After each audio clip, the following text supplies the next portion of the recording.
to Girl, I Got Questions TV. The talk show for the woman who's trying to figure it out and pull it together. Look, we are right there with you by your side trying to figure this thing out. I am Yasmine Williams-Woods. I help women conquer life and everything it throws at them, including this pandemic, by leveraging the courageous love of Jesus. I am Shana Berkeley, your neighborhood stylist, your stylist next door, here to teach you how to rock the trends in your real world.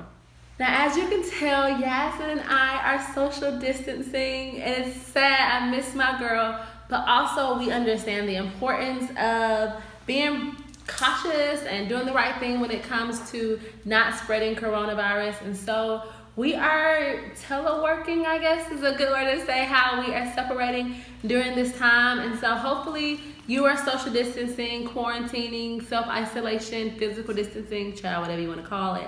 But are still getting some FaceTime in, some walks outside. For me, this has been interesting because I'm not alone this much, believe it or not. And so I kind of had when I was at home for, a long stretch, I was like, I need to get outside, just kind of walk around. I even put on heels today, although you can't see my feet, because I just had to feel like myself. So I'm excited about that. Okay, well, I'll introduce our first segment, and it is Mama Ain't Raised No Fool. Because as the old adage says, she who asks a question remains a fool for 5 minutes. She who doesn't remains a fool forever. And Mama ain't raised no fool. Alright, so Yasmin and I watched this segment from The Real, and it was talking about, is the word princess negative? Does it connotate being spoiled and bratty, or does it connotate being, just a positive spin on royalty? And honestly, when I was watching the segment, I was really surprised about how the host really didn't think that calling somebody a princess denoted anything negative. I mean, Tamara went into great detail about each of the princesses. She has a little girl, and how they have strength and bravery and didn't judge a book by its cover, and these other lessons from Disney princesses, which I think is true, right? But if you call somebody a little princess, you are, like it or not, connotating or implying that they are spoiled, that they want something to be done for them. And that's because real life princesses and princes and kings and queens, child, they got servants and butlers and handmaids and this and that's. That handmaid, do people call them handmaids anymore? I don't know. But people who do things for them, and so they don't do their own grocery shopping. They might not even do their own clothing shopping. They don't drive themselves around. And so if you have a child who's like, or if there's a woman who's like, get me another glass, then people call them like, oh, she thinks she's a princess. And so it absolutely, sorry friends, does have an undertone of being spoiled or bratty, like the Paris Hilton. Y'all remember when The Simple Life came out and they were like, ew, tennis shoes, that kind of thing, and everyone was like, okay. I understand the idea of when you call your child a princess, it's, cute and royal and girly, but as they grow up, if people call them a princess and they're like 25, they're trying to say something about their character. And so the idea, and the conversation is sprung up because Disney now has a campaign to try to change the connotation of princess, My Little Princess, from being spoiled and bratty to being fierce and independent. And listen, Mulan, I love Mulan, Moana, right? These other characters, absolutely, who were princesses. Although, wait, was Mulan a princess? I don't think she was. Like, her dad was a general in the army or something. So the only one I could think was actually for real a princess from the beginning of the movie was Mulan. But y'all can correct me because I don't have no kids. But the rest of them became princesses based on their relationship with the man. It wasn't something that they were born into, which also creates its own conversation that's not what's going on today. But I think that Disney did a good job with honoring the fact that this has become something that people use to talk about you being spoiled or entitled or bougie or uppity or lost touch with reality. And if the purpose of what they're creating is to encourage girls to be strong and fierce and independent, then I think we go with that. I'm like, yeah. So remind us, show us princesses who were princesses from the beginning and not like servants and locked away in places and weird things happened before they really came into themselves. Now, Frozen, the girls from Frozen, they were really princesses. So I'm going to give that to them too. But the rest, I'm like, Tiana wasn't a princess. Beauty from Beauty and the Beast, I don't think she was a princess. Cinderella definitely wasn't a princess when it first started. Their title came from marrying into a royal family. So anyway, Yasmine, what do you think? I know you have 3 girls. When you call somebody a princess, does that mean that they're spoiled and entitled? Or does that mean that they're regal and royal? I use the term princess all the time. I will say, however, that I would never use the word princess to refer to anyone except my daughters. And in our household, princess means that you are someone who's beautiful inside and out. You are compassionate, you are strong, you are brave, you're courageous. So I feel like just with any term, you could find evidence to support anything that you want to believe in or to, validate, affirm, whatever it is that you're trying to prove. So just the same is true for the word princess. If you want it to be a good thing, then you're going to promote it as such or find reasons to believe that it is in fact positive. If you want it to be negative, then you're going to, and you subscribe to those thoughts, then you're going to find proof to support that. So for me, it is something positive, and it is all about the context in which we use it. And again, we use it as a term of empowerment. I will say that we at our house, my girls are Jesus girls. So if you want to, you could combine the two and make them Jesus princesses, which I like that. We might be Jesus's princesses because you are a child of the Most High God. Your father is king, which therefore makes you princess. Hey, if you want to be a princess, be a princess. If you don't want to be a princess, don't be a princess. But again, for me in my house, we use the word princess around here. It's kind of hard to have 3 girls and a mama who loves pink and you're not using the word princess. And we love Disney, all the things. I'm a fan. I'm also a fan, as y'all know, of doing you. I might seem like I straddle the fence often or I am ambivalent. I just feel that if you are operating from a place of purity and you got yourself right with God, then I can't judge your opinion and what you want to do. Do what works for you. For us, princess works for us. I respect those and I understand those who disagree. It doesn't mean anything bratty or spoiled for us. Now, if you use it to somebody else, that is a little shady. I don't know why I would ever call a grown woman a princess unless I'm trying to be shady. But those are my thoughts on that. So this next segment is our I Rise segment. And we use this time to honor a woman who has lived her life asking and answering the hard questions so that we wouldn't have to. And since we are talking about princesses and whether it means something bratty or regal, whatever your connotation for that word is, I thought that it would be appropriate to highlight, to honor an actual queen, someone who's actual or who was actual royalty. Now, before I butcher her name, let me remind you that I am from Alabama.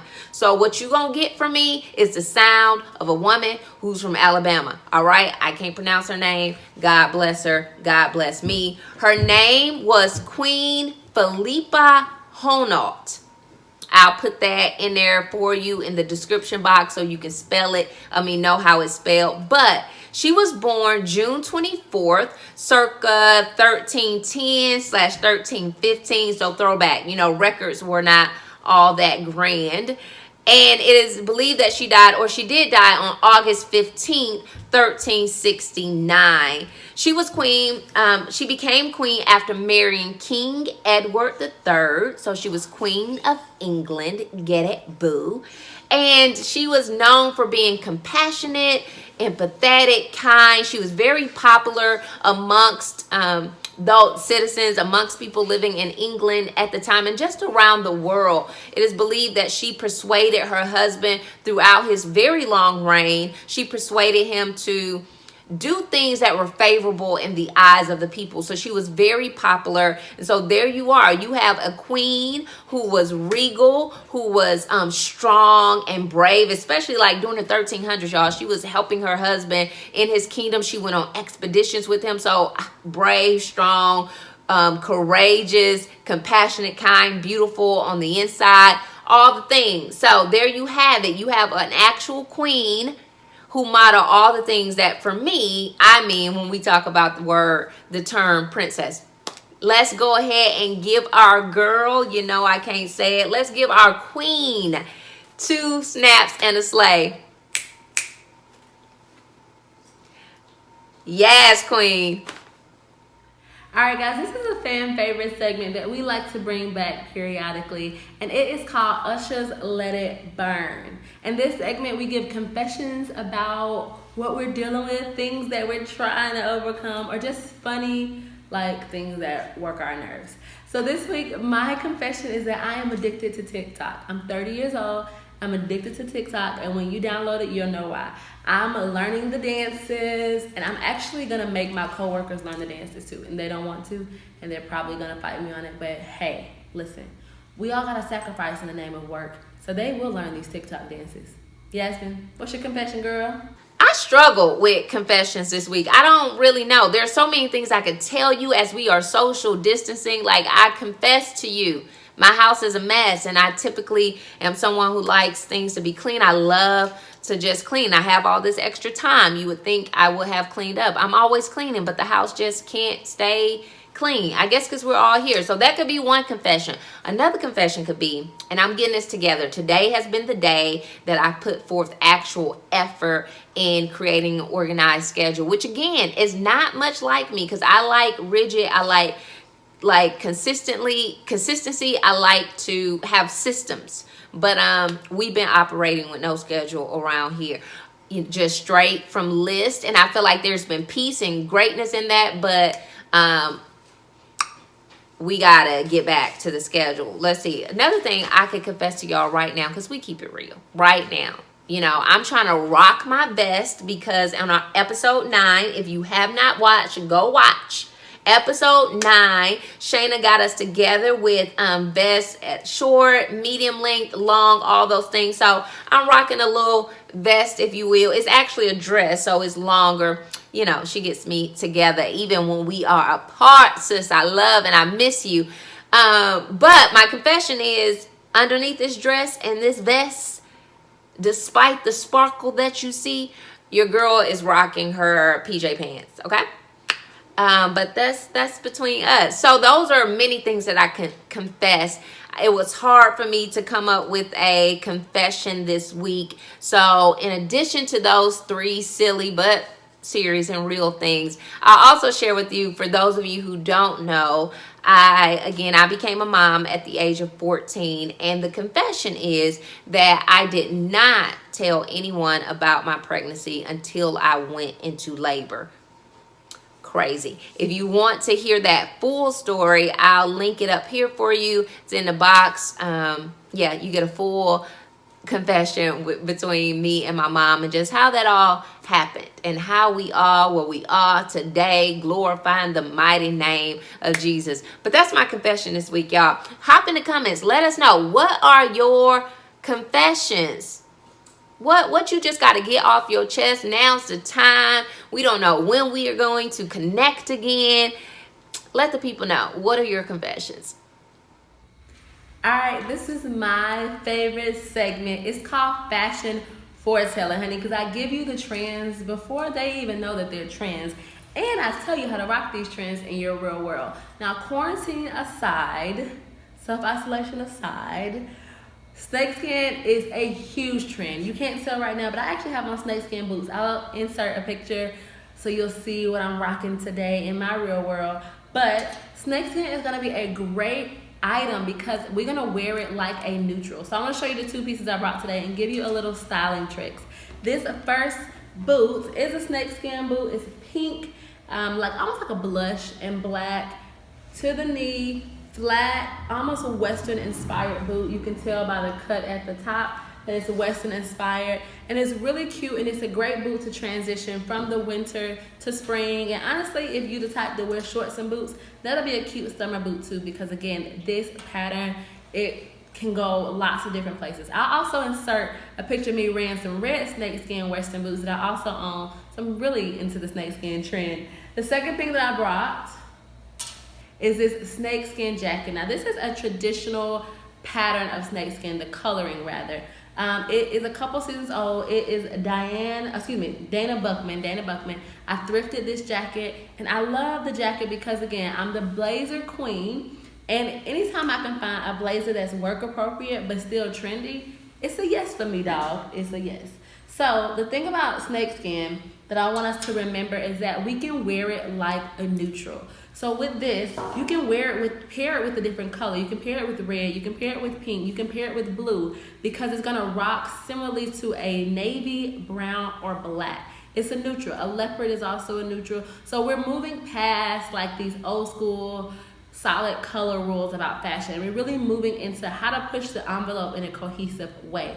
So something like this, you could wear with all black, but you also could wear with some jeans and a blue sweater. You also can wear it with a cute dress, a olive green dress that'll be really cute with it, a maxi dress that has a split so you can see how high these go.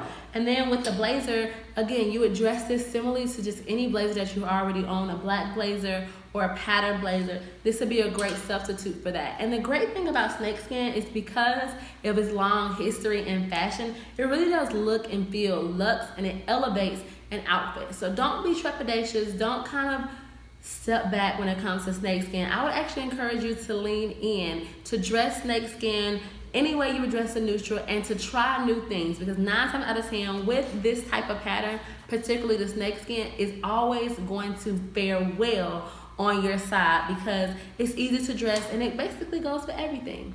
So that's this week's Fashion for Seller.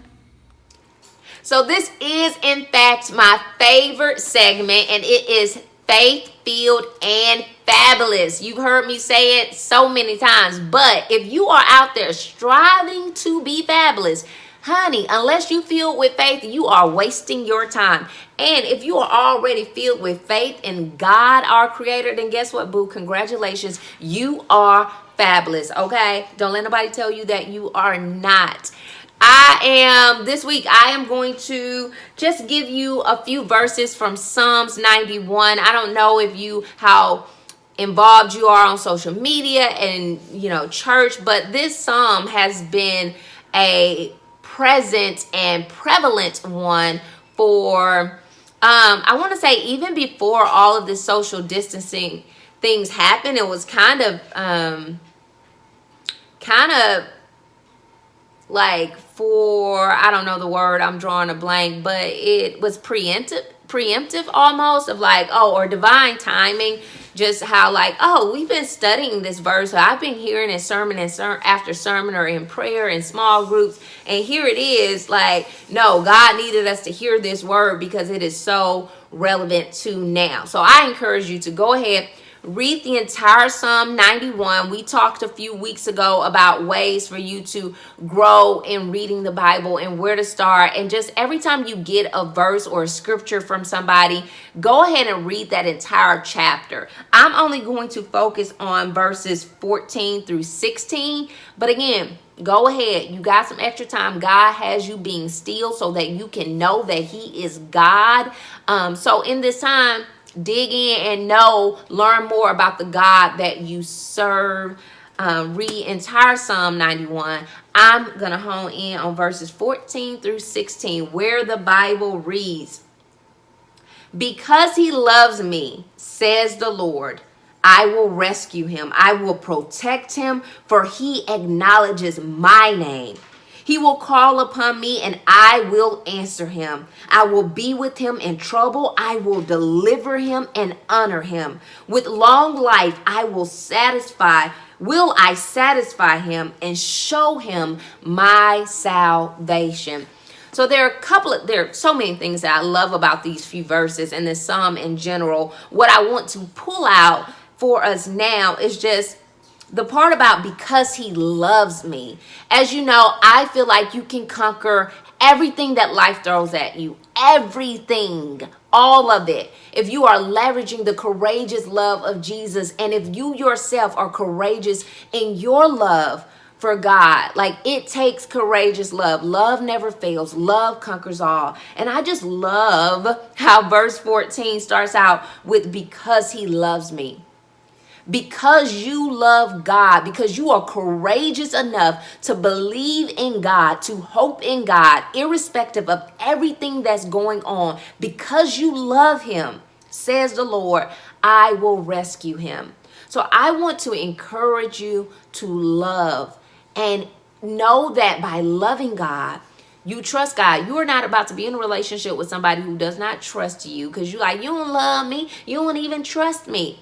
Well, guess what? The same is true with Jesus. As women of God, as Jesus princesses, as Jesus girls, we can't say that we love God if we don't trust him. And if you are, overwhelmed by the natural concerns and worries and fears that are rising in this time of uncertainty, then know that that is revealing an area or a limited amount of trust that you have for God. So I just ask that you lean into those areas and say, God, help me to trust you here. God, I give you this worry. I give you this doubt. I give you this stress, just whatever it is, this fear, whatever it is that you're feeling. Ask God to help you, equip you, empower you, so that your faith will in fact overpower your fear, and so that you're not overcome with fear. And if you are loving him, again, you are trusting him. And his word says, because you love him, I will rescue him. And I believe the same was true not just for David, but is true for us. If we love him, he will rescue us. He's a faithful God. It goes on to say, with long life will I satisfy him and show him my salvation. Friend, that is what it's about. We want God's salvation. We want to live in eternity with Christ. So let's keep our minds on what's important, which is salvation. But let's show our love. Let's be courageous in our love for God and say, I'm going to trust him. I have, had to file for unemployment, or I don't know where the next meal is coming from. My children are home from school. I'm stressed. I'm worried. I still have my job, but I don't know how long I'm going to have my job. Just whatever your worries are, say, nope, stop. I'm about to be bold, courageous, and crazy in my love for God. And I'm going to trust him in spite of what I'm going through. And then the last part I want to talk about, in addition to courageous love, crazy love at this point, is something that David does throughout Psalms. And it's so evident here, where he just goes through and says, like in verse 4 even, he says, he will cover you with his feathers. And under his wings you will find refuge. His faithfulness will be your shield and rampart. For he will command his angels concerning you. He just goes through a litany, if you will, of things that God is going to do. And if you follow me on Instagram at Yasmine_Williams-Woods, if you don't, please do. Go ahead and get you some daily encouragement. But if you follow me, then perhaps you saw a video that I posted recently where I talked about God formations, where in addition to your daily affirmations that you speak over yourself, life and death is in the power of the tongues. In addition to those things you speak over yourself and your loved ones, I want you to have God formations. What is it that God has promised? What are the qualities of God? What are the things about God that give you hope, that keep you going? Because whatever they are, I want you to write those down and speak those every day. Speak life to those, because when you do, you like give yourself peace, and you remind yourself of who God is.